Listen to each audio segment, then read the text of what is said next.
He was a searcher, really. He was looking for something he didn't have. I don't think he knew how valuable he was to other people, how much what he did for them mattered. He was a good man. He just happened to be a brilliant, brilliant actor. He just made you feel like things were going to be okay. If he was around, he just did. Jimmy had that combination of being very down to earth and also larger than life. You did a scene with Jimmy Gandolfini and you walked away a better actor. He was a reluctant star. He was so grateful for his good luck, for his chance to do something for people. You can't go out saying, we lost Tony Soprano. We didn't lose Tony Soprano. We lost James Gandolfini. Whatever the opposite of bullshit is, that's what I think Jim Gandolfini was searching for.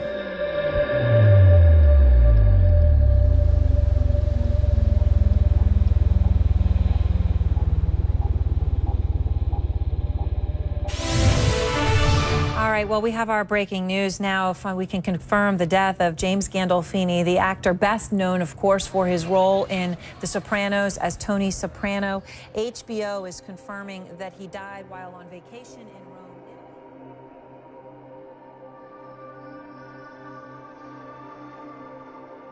I was taking a nap, and a friend came up to my room and said, gotta wake up.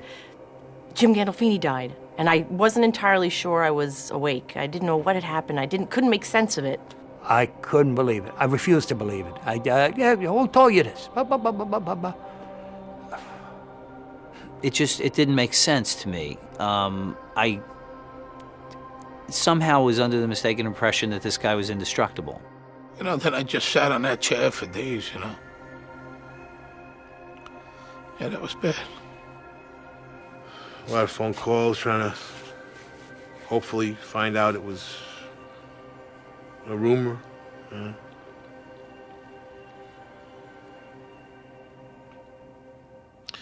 But it wasn't.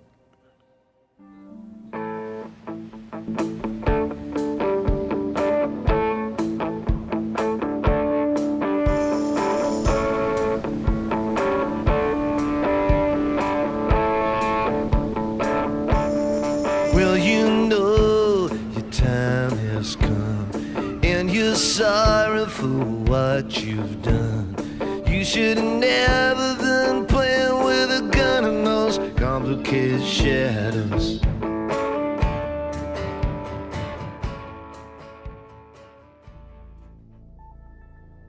The first time I actually met him, he came in to read as one of the actors who came in to read, and we basically just shook hands, and he sat down and he read, and then he bolted in the middle of it. He left.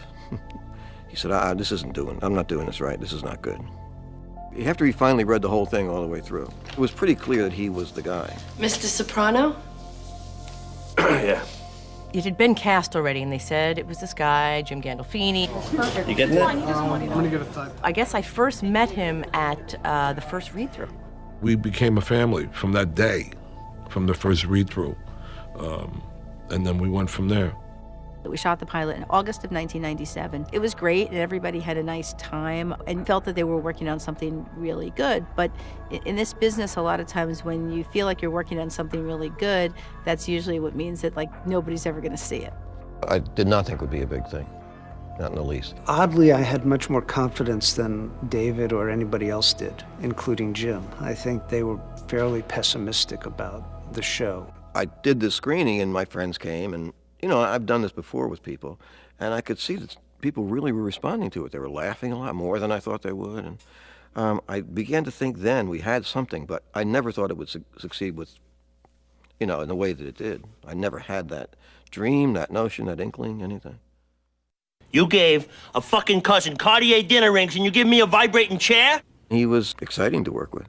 He had a great effect. There was an energy or something that came from him. Oh, Ma, you gotta stop. You gotta stop with this black poison cloud all the time, because I can't take it anymore. Oh, poor you. We really laughed our fool heads off on that set. He and Nancy Marchand, this is going back to the beginning, would make each other laugh. I mean, she was a ferociously funny woman. Not even gonna Gonna what? What the fuck are you doing? Not even gonna kiss me. Hit me. No, kiss me. All my greatest memories involve all of us being out of control laughing. And Jim was always at the heart of it. Want to say something? What? It's a tough one. Working on that show was like walking down the street and hanging out on the corner with your friends. It was like that every day. There was a scene that was in the 3rd season when he calls me to go and help him, and I come in with the hunting outfit, the Pine Barrens episode. Did you call Bobby? He's on his way. And he said, you know, you better know how to make me laugh tomorrow morning, because, you know, I had to walk in with this hunting outfit, which he had already seen, and I had to be funny. So I told the prop guy, I said, listen, do you have any dildos, you know? And he found me the biggest dildo, looked like an Italian bread. And when I come into that room, which is the scene you see, I'm off camera, and you see Jim basically fall over laughing on the counter. And you could almost catch Dominic Chianese crack a smile. That was a funny scene. We had a lot of laughs that day.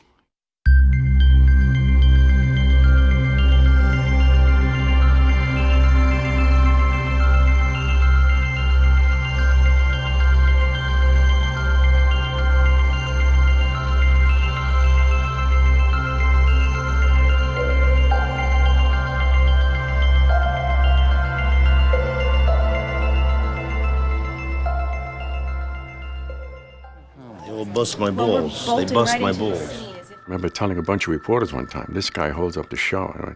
If the show is great, it's because of James Gandolfini, and everybody in the cast understood what I meant. Doing a show like that, do you know how much work it is for him, for a lead on any of these shows? These people work, they're in it all the time.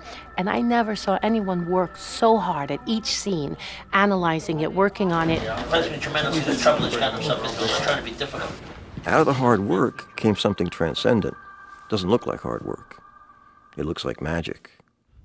Where is she? Where the fuck is she? Where is she? In those moments when you're going all the way. Going all the way. I'm gonna empty ourselves. No, please don't make me do it. I can't do it. I can't do it. I can't. I can't do it. I'm gonna take care of it. He did that all the time. And he made you do it. All right. Made you want to do it. Like a sculptor works in marble, his raw material was emotion. And he was just really good with working with it. He did things with a blank. He could play a scene with his eyes. And you knew exactly what the hell his character was going through. You got eyes like that. You know, there's something special burning inside. The defining emotion, I guess, about him, or about his eyes, was kind of sadness. And that's why when he laughed or smiled, it was so powerful.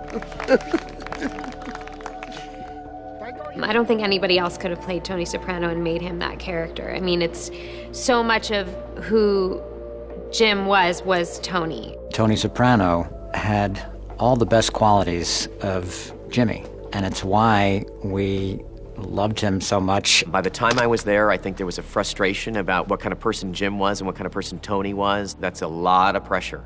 Everything you do on screen sticks to you, and even though he was beloved, he was cruel and brutal, and, you know, I'm talking about Tony, and Jim was not like that. I think it was hard for Jim sometimes to go to dark places. I loved you. What happens, I decide, not you. No. Fuck! This fucking turning thing doesn't work. It's okay. It's okay. Cut it. And this was really, really deeply emotional and sometimes deeply disturbing, and you really had to get in touch with a part of yourself that, you know, if you did not feel the words you were saying, it just wasn't going to work. What happens, I decide, not you. Now, you don't love me anymore, well, that breaks my heart, but it's still fucking bad, because you don't gotta love me. But you will respect me. Tony Soprano had a very, very, very dark side. And somehow or other, good boy Jimmy Gandolfini was able to fill those shoes.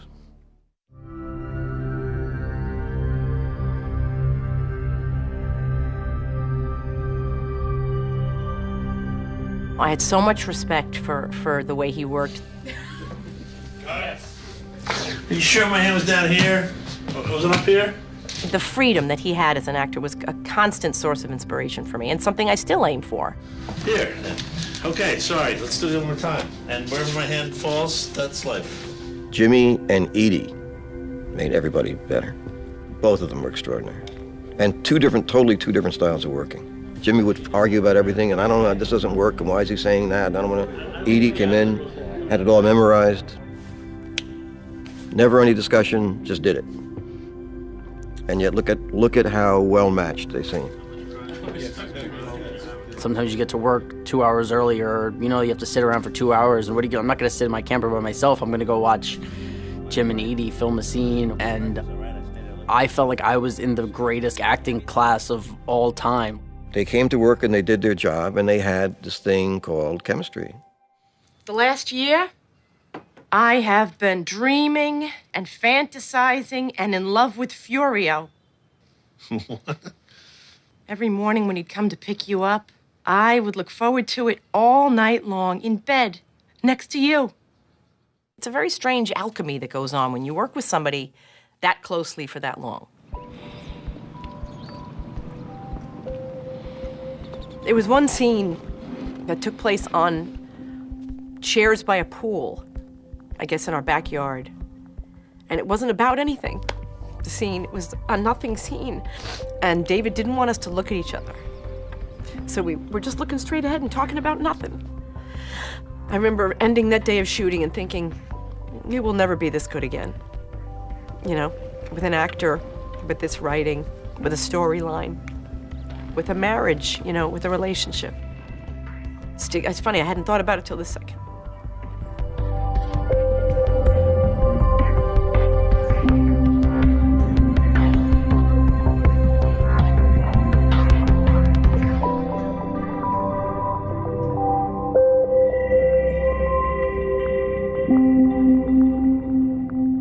Oh, Papi, oh, Papi. He wanted to make sure that the love got spread around. I guess that's what I would say. Thank you. Jimmy was kind of a leader, in a way. I think we all took our cues from him. This is a family. This is a team. This is not about who's a star and whatever. There was no egos going around. We were so lucky to go to work, and he made it feel that way from the top. Jim set the tone for the entire spirit of the cast and crew. From the first moment, gave me the utmost respect. Not being an actor at the time, I'm concerned, what are these actors going to think of me at all coming onto the show? I'm a fucking rock and roll guitar player, you know what I mean? Well, what am I doing here in the first place, right? So when Jimmy gave me that complete respect, though everybody on the set did. Your fucking wig is huge today. Fucking thing. Mr. Gandolfini had a very warped sense of humor. One day I came to the set to come to work, and I was passing his trailer, and he's always called me Brocco. Hey, Brocco, I left your present in your trailer.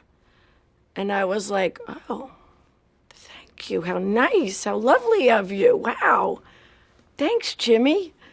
And I got to my trailer, and there was this big box. And I said, well, it's not jewelry, and it's not flowers. What the hell could it be? Excuse me a second.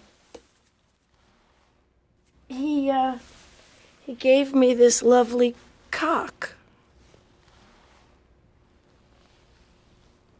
I have had the pleasure of Mr.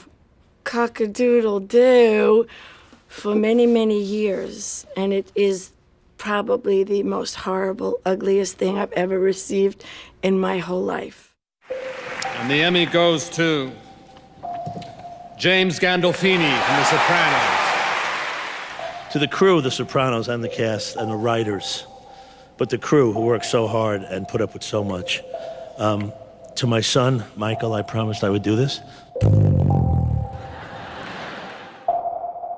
We were always laughing. We took a trip to San Francisco, and we stopped at a red light, and this is so my dad.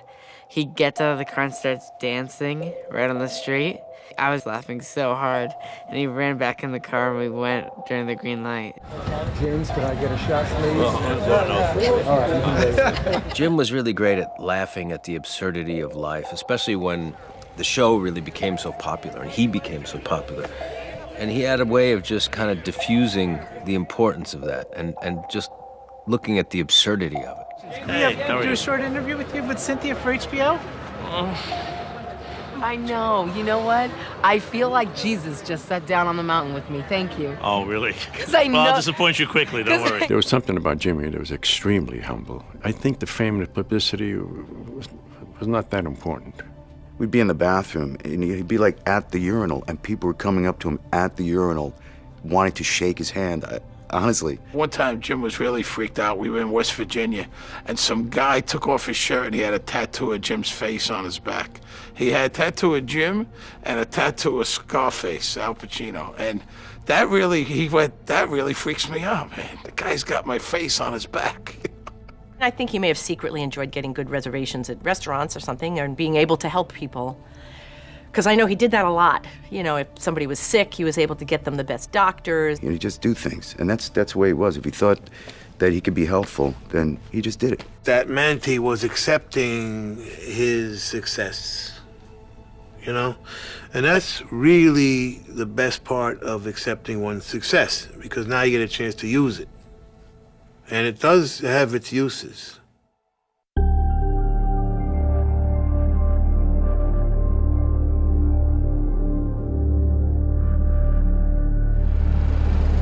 Welcome to Afghanistan. Beautiful.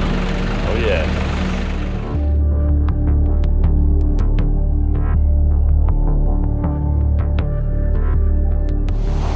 Sorry to have much time there. Welcome aboard. Thank you, sir. Been a little busy getting to this point of the day, but it should be all gravy from here. Thank you.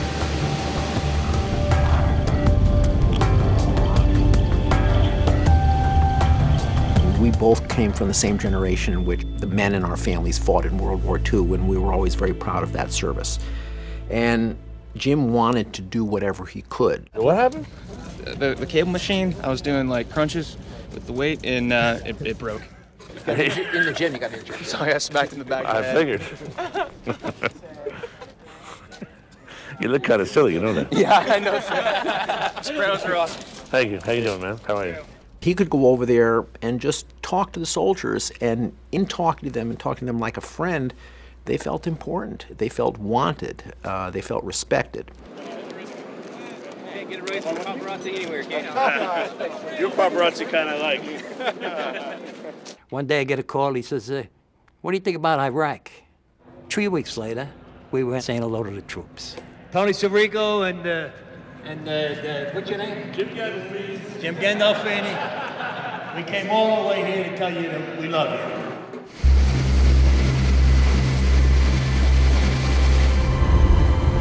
We were the type of guys that wanted to go up front and see what the guys were doing.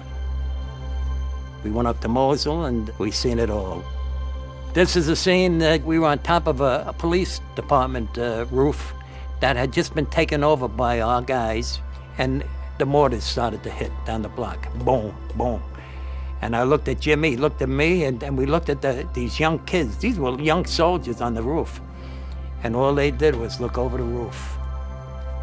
And you knew right away, they'd been shot at before. They were real deal guys. I was very proud of these guys. You got hit? No, not sure what happened yet. Just got into the dust and ended up on the side. Well, you got everybody out. There's probably could have been much worse, right? Yeah, that's all that matters. They all walked away from it. So that's all that matters to me. Yeah. You guys coming around just visiting the troops? Yeah. Well, thank you so much. It means a lot to me. Thank you. Many people think of Jim only as a film actor, but Jim has an extraordinary career making documentaries, and that's how I met Jim. That was good. Well, you did step in, my friend. Yes, sir. Jim wanted to do something to help the country understand the sacrifices of the soldiers and to honor them. Laces. Jim, this is Jane. Hey, Good to meet you. Is this what the Army calls combat stress? I mean, PTSD is what they call it. In the world I come from, in the Army and the infantry land, you know, they don't believe in PTSD. They believe that they're just weak-minded people. He really made me feel special, and the fact that he gave me the opportunity to, you know, to share my story. When he sat down with the soldiers, they felt that they knew Jim. They had watched him on TV. He had been in their house. And they told him things from deep down in their souls that they wouldn't have told anybody else on earth. You know, do I wonder if my kid, if I ever have a kid, do I wonder if they'll love me, like, for who I am? I hope so.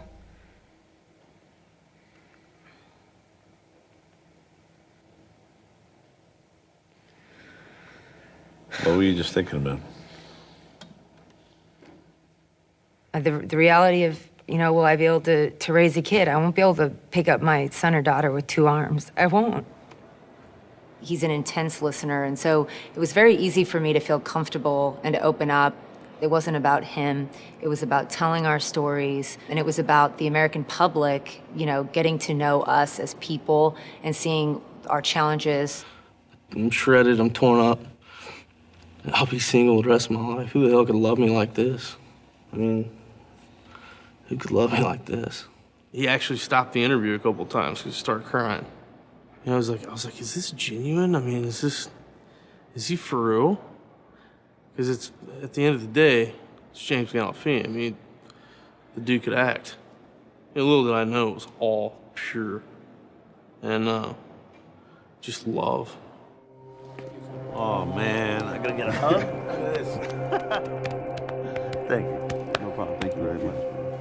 You did a great job. Thank you. Thank you. You're welcome. Oh, God bless you for what you're doing, Jim. When we got done with it all, he asked, is there anything I can do for you right now? Right this second. If you could say hi to my fiance if I call her real quick. Absolutely. He took the phone and he was smiling. You know, that frickin' Gandolfini smile, man. First thing Jimmy said to her, hey, I gotta ask you a favor. Be patient with him. And that to me was big. Because he knew, you know, I mean, he knew that this was gonna be a long fight. I still had a lot of fighting to do. And just for him to, I mean, the dude had just met me. I mean, but I could tell it was already really genuine.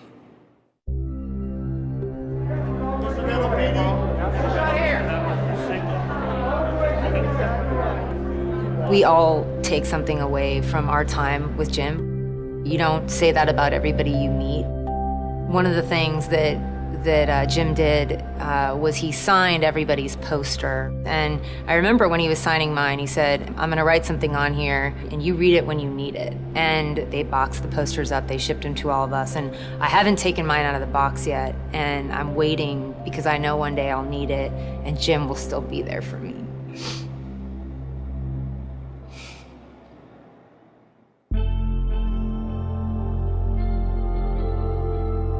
Tonight we're presenting a new award from the Wounded Warrior Project, the James Gandolfini Award. By the way, Michael Gandolfini, I should say this, is also tonight's winner of the Jim Gandolfini Lookalike Contest.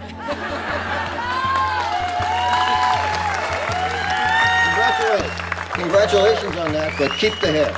Keep the head. The James Gandolfini Award honors an individual who exemplifies the values of the Wounded Warrior Project, as Jimmy did. Please welcome Tony Sirico.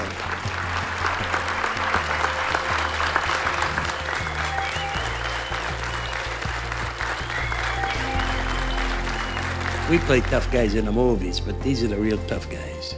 These are the guys that keep us safe.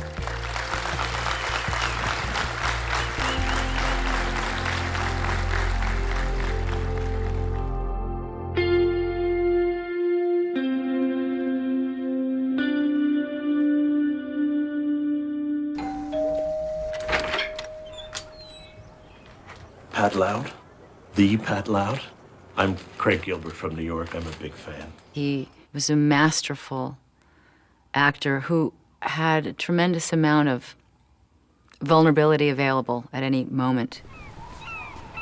The only thing that surprised me was his sex appeal. In person, yeah, you know. You meet a lot of people that have pretenses and aspirations to be something they're not, and Jim always was who he was and always was genuine in his own skin. Jim felt like a real breath of fresh air, of someone that really understood what the process was. He took so much time studying Craig Gilbert's diction and how he would deliver a sentence. This is what we've been waiting for. The best stuff is happening right now. He was so committed to representing this guy. We did not know anything about him except that he was still alive. And Jim said to me, I got some friends that are going to help me find him. He knocked on his door. Can you imagine? I'm sorry, but can you imagine having Jim Gandolfini knock on your door and go, hey, I'm playing you in a movie. Can we spend some time together? I mean, that would be very surreal. There's real suffering happening here, Craig. You should have seen my kids last night. You're right. I should have seen your kids. And the whole world should have seen your kids. And frankly, without that and without this, I don't even know if this thing is worth putting on the air.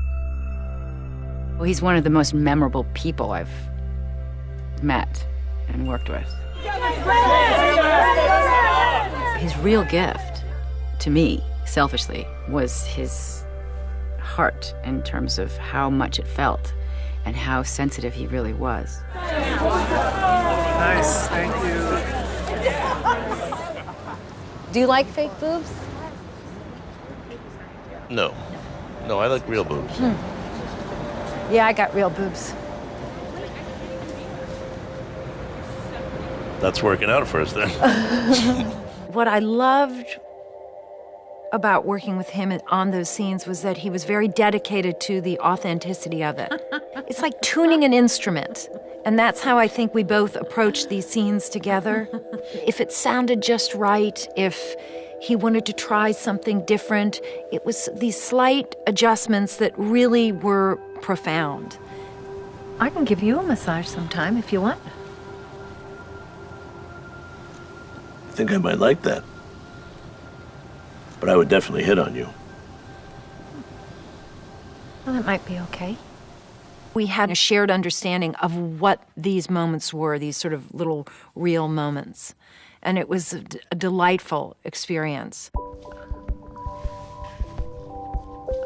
We worked really hard on that last scene in the film.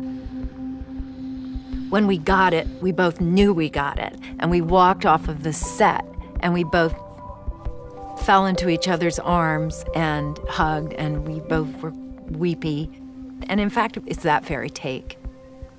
People like James Gandolfini don't come along frequently in life, and the fact that our lives intersected in this project, which is very, it was a real labor of love, the project, and to have done that with him was just a complete gift. And I'm really happy about it.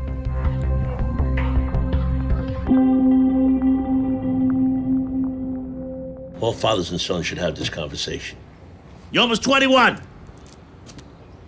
A haircut is too much to ask, I'm sure, but you show up at that restaurant without a tie and a jacket, you and me gonna tangle, my friend. Working with him on Not Fade Away was great.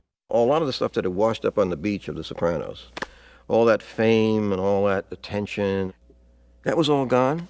And it was just like we were starting over again, as two guys starting another project.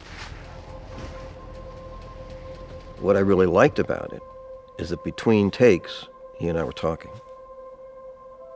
He and I were friends between takes. That's what really made it so special. What he did for actors like me, he blew open the door for smart writing. This whole likability factor and where's the speech where I redeem myself? Throw that out the window. He and David Chase did that. They made it okay to do that because people watched and people couldn't get enough of it. So I think he'll be remembered as a pioneer who was better than he thought he was. I'm just in total denial about it. And probably always will be. I'm just like, our schedules are just not connecting. And that would happen.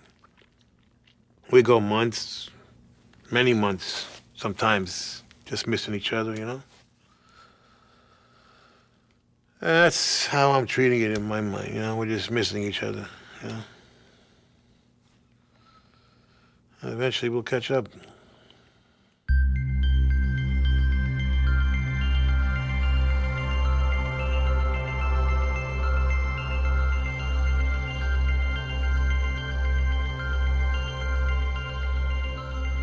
I was proud to be his friend. I'm proud to be his friend. And I'm going to carry him with me throughout my career, throughout my life. He taught me everything I need to know to be a great man. Just want to make sure I make him proud. Whenever I went to an HBO event or even anywhere, you know, there's always that 1% chance his giant hand would come and like mush my face and, you know, grab me and kiss me and hug me. For me, the thing that sticks out the most is that that's never gonna happen again. Even in his death, he brought us all together. He made us want to be there and hug each other and give love to each other and give affection to one another and care. That's pretty remarkable, too. I don't know what else to tell you. He was a good boy.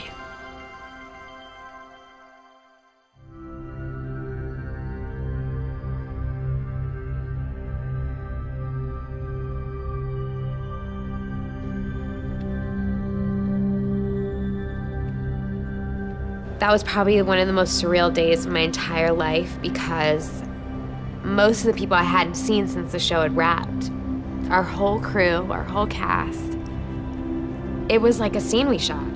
We'd done this so many times before. That was like a funeral for like a king. You know you did something good in life when people send you off like that. And that's not just like a famous person's service. That's like, you did a lot of good, and this is how we want to remember, you know, this is how we want to say goodbye to you. And they were putting the coffin into the hearse, and all the cars were lined up outside the church, and they were going to go to the cemetery and bury him. I hear shh, shh, and I look up, and this giant eagle comes swooping down over the hearse and sits up on top of the church and looks down on everybody. And it was Jim. And it stayed there and looked at everybody for about a minute, and as the cars drove away, flapped away and went up to the sky.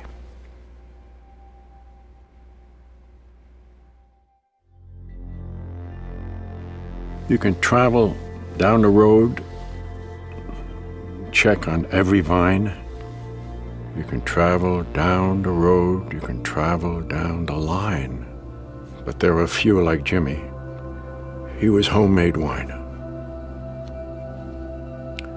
Honest, good, pure, nothing added.